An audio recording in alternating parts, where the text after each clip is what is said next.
Hey, welcome back, everybody. We're here with another word of exhortation, keeping these in little bite-sized chunks. Don't forget, we do the long form podcast. Generally, we put that out weekly.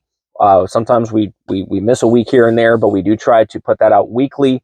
And those are a little bit longer, usually somewhere between 30, 40 minutes, might even push up to an hour, depending on the topic. We've got a good one coming out this Friday. I think you'll enjoy, so definitely stay tuned for that.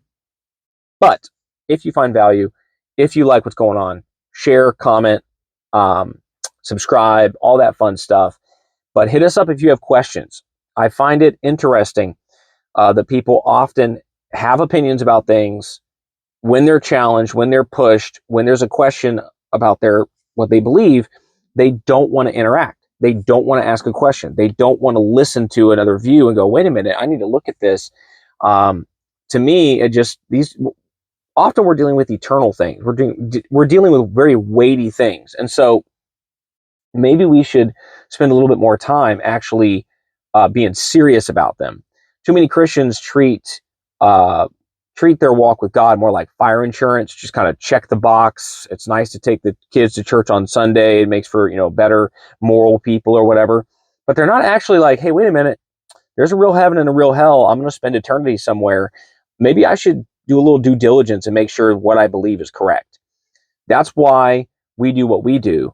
I mentioned in the last word of exhortation. I need to come up with something shorter than that, right? It's hard to say that really quick. Word of exhortation. But I mentioned in the last one that we push people to read the Bible for themselves, to ask questions, to engage and interact. But I don't think a lot of places do that. And I don't think our society actually pushes people to feel comfortable being challenged or get into conversations where we're pushed, we're kind of back and forth. We just don't do that. We just want affirmation. We want people to pet us and just tell us everything's okay and our opinion is just as good as somebody else's opinion and all that. And that just isn't true. Sorry. Hate to burst your bubble if that's the way you are or you think. But no, every opinion is not equally valid.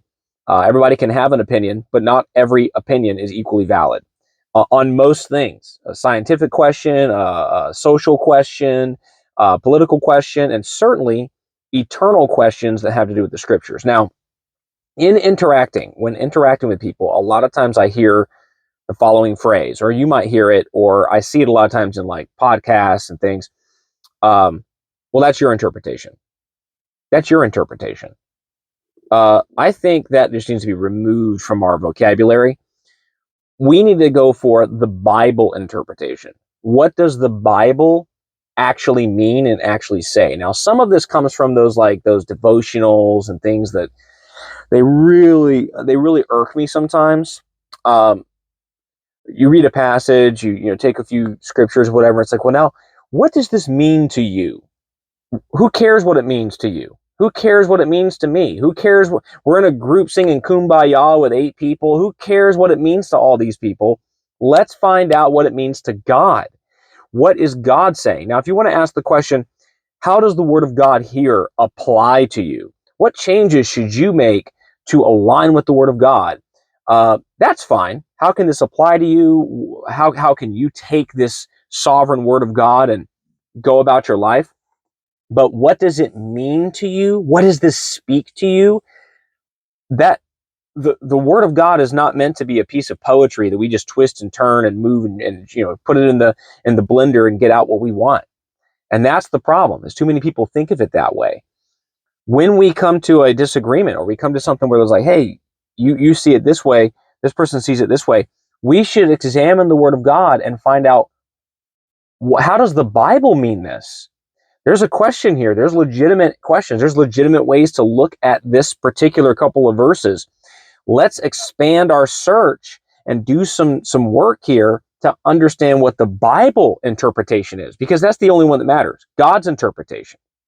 So I want to encourage you, don't put things on the shelf. Don't dismiss things because, well, that's my interpretation, your interpretation, or who knows.